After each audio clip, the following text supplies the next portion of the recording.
Candy Factory cranks out thousands of old-fashioned mints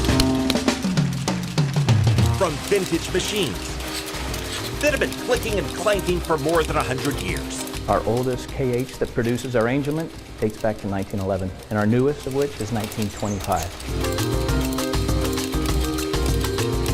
Why don't you just buy new machines? Well, the truth of the matter is we can't afford it. This would be the story of how efficient, persistent, and passionate a businessman like Scott Grimm can be. We're what made America great, the small mom and pops. But this is mostly the story of how this factory and many others get set up to fail and burned by our own government. That's a tough pill to swallow. They did everything right and still do. They boil sugar in kettles and pour it in slabs and spin it with flavor. They press it and feed it, cut it, wrap it, then haul it off for shipping as mints and taffy. So we were working quite heavy, and we did a lot of packing for these theme parks. Yes, they took off by supplying and shipping candy for the major theme parks in Florida. But our government gave a sweetheart deal to China, allowing Chinese companies to mail products from 8,000 miles away for a fraction of the price American companies like Florida Candy Factory have to pay just to mail it down the street. Left us sort of out in the cold. The theme parks took the cheaper shipping cost from China and pulled the plug on Scott. He had to cut from 25 workers down to 4. Those were some of the hardest days that we had to go through. And this goes far beyond the Florida Candy Factory. Records show the U.S. Postal Service is losing money by giving shipping discounts to our biggest economic competitor. So American companies must pay much more than their Chinese competitors for shipping products in their own country. That's mind-boggling.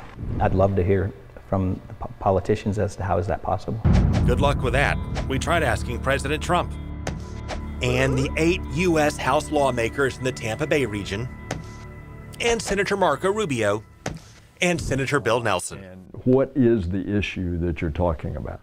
At least he asked us to explain it and told his office to get back to us, but his office never did. You know, I don't know the answer to that. Meanwhile, his challenger, Governor Rick Scott, ignored our question altogether. Oh, gosh. Politicians either don't want to talk about this or they don't even know about it.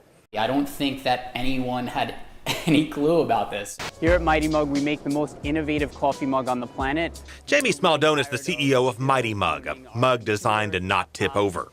The Postal Service charges him around $6 to ship each one from his warehouse in New Jersey to customers around the nation. And 6 months ago, he discovered Chinese companies were ripping off his ads and selling knockoffs. One that really stood out to us was one that was $5.69 with free shipping all the way from China. As he dug into it, he discovered, as we did, the little-known agency called the Universal Postal Union. There are very, very few people who even knew it existed, let alone understand it in its entirety. In short, we struck a deal with this postal arm of the United Nations to subsidize mail deliveries for less developed nations. And the Universal Postal Union considers China, the world's largest e-commerce market, to be less developed. Just to put it in perspective, China is in the same basket as Cuba and Gabon and a lot of these like super primitive economic societies.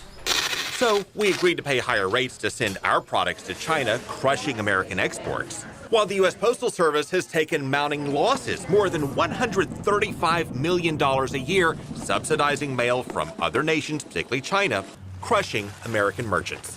We're charged $22 to send something to China, but they get to send it in for $1.40.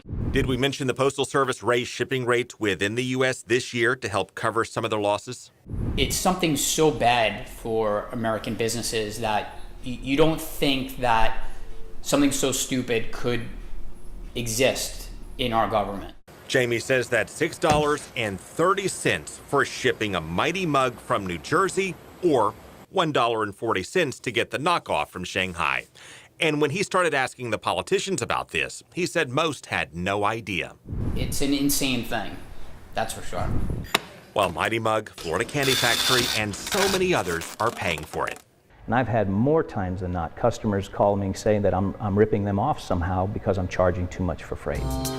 leaving us with something American entrepreneurs thought they would never have to say in America. We have ingenuity, we have hard workers. We just need the same opportunity, the same chance As China. as China.